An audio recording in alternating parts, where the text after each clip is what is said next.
Welcome to Functional Group News, and tonight we are beginning the first round of the presidential election.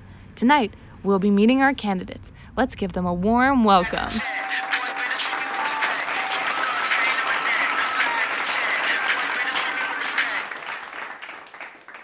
Okay, first things first. Let's introduce ourselves.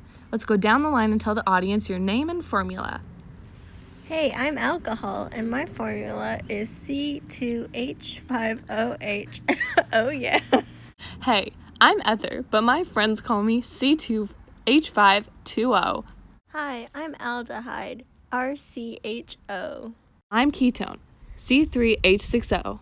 Hi, I'm carboxylic acid, CnH2n plus 1, COOH. YOLO, I'm Esther, RCOOR. Hi, I'm amine, NH3. Hello, I'm amides, CO-NH. Wow, it is great to meet all of you. I'm sure the audience is very excited to hear more about their next potential president. Let's hear a fun fact about you all, something that makes you unique. I'm often considered an organic derivative of water, in which one of my atoms has been replaced by an alkali group. Pretty awesome, or what? I am important in medicine and pharmaceuticals, especially when it comes to anesthetics. For instance, I was used as a surgical anesthetic way back in 1842. I also happen to be in codeine, the drug that relieves pain. I am better than ether. Not only am I used in pharmaceuticals, but I'm also used in dyes, solvents, and perfumes. To add to that, I'm found in vitamin, and aldehyde, and vitamin B6. I'm even inside your body, taking the form of glucose and other reducing sugars. I am everywhere. Oh, really? Too bad I'm also a solvent, especially in industries that manufacture explosive, lacquers, paints, and textiles. I also help with tanning, preserving foods, and I can be found in hydraulic fluids. I am elite. I am one with nature. My fatty acids are components of glycerides, which are also components of fat. I'm often seen as my alter ego, lactic acid, inside sour milk products and citrus fruits. Every time you eat an orange, it's all me. Carboxyl groups are also in amino acids. Boom. Oh, yeah? Well, when I have a low molecular weight, I become a colorless, volatile liquid with a pleasant odor. Not to mention that I even become slightly water-soluble. I am often responsible for the fragrance and flavor of flowers and fruit. So really, when you eat an orange, it's all me. I am colorless. I am transparent to ultraviolet light, but I can also display strong absorption of certain wavelengths. I am a non-conductor of electricity and solvents for both organic and inorganic substances. Vote for me anyways, guys. Wow, that was wonderful. We can already see some opinions pouring in from Twitter. Yikes, amides is really taking the smoke. Anyways, on to our next topic. If you could name yourself with the IUPAC method, how would you do so? Well, my names are derived according to the alkyne backbone. If the hydroxyl group is attached to a methane backbone, the compound is called methanol or methyl alcohol. If the backbone is butane, the alcohol formed is butanol. So basically, to derive the name of an alcohol, take the name of the hydrocarbon backbone, remove the alphabet E from its name and replace it with OL. I can be named by naming each of the two carbon groups as a separate word followed by a space and the word ether. The OR group can also be named as a substituent using the group name alkox. This method assumes the longest chain of carbon atoms that contain the carbonyl group as a parent alkyne.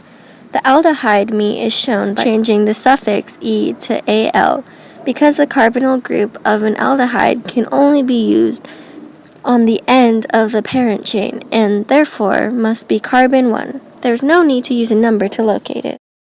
My IUPAC name is derived by selecting the longest chain of carbon atoms that contains the carbonyl group. The parent chain is numbered from the end that gives the carbonyl carbon the smaller number. The suffix E of the parent alkane is changed to ONE to show that the compound is a ketone. My IUPAC name is derived from that of the longest carbon chain that contains the carboxyl group by dropping the final E from the name of the parent alkyne and adding the suffix OIC, followed by the word acid.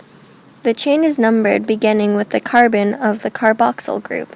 Because a carboxyl carbon is understood to be carbon 1, there's no need to give it a number. I am named as if the alkyl chain from the alcohol is a substituent. No number is assigned to this alkyl chain. This is followed by the name of the parent chain from the carboxylic acid, part of the ester, with an E, removed and replaced with the ending OATE.